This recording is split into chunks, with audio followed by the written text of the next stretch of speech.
ভাবি তুমি তো যাচ্ছ? হ্যাঁ ভাবি, বাইরে।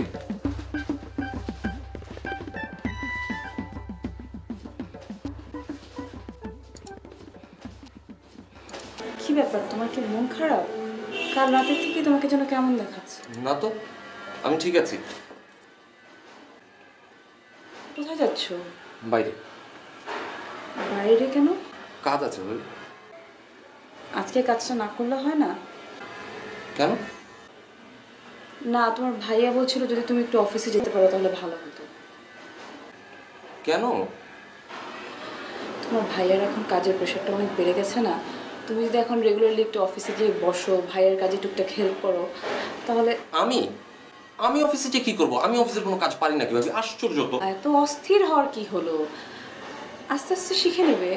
ভাবি, তুমি ঠিক কি বলতে এসেছো বলো তো? ঝেড়ে কাশো। কি ব্যাপার, তুমি কি আমার কথায় মাইন্ড করলে? না না, মাইন্ড করিনি, কিন্তু তুমি খুলে না বললে এখন মাইন্ড করবো।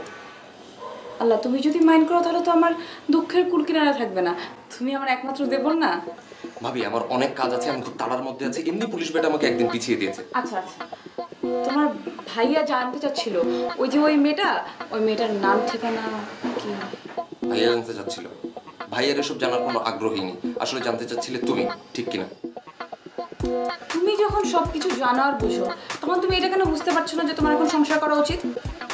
সংসার করার চেয়ে আর অনেক ইম্পর্টেন্ট জিনিস আছে যেগুলো আগে জানতে হবে। ঠিক আছে, পরে কথা বলবো, আমি এখন যাই।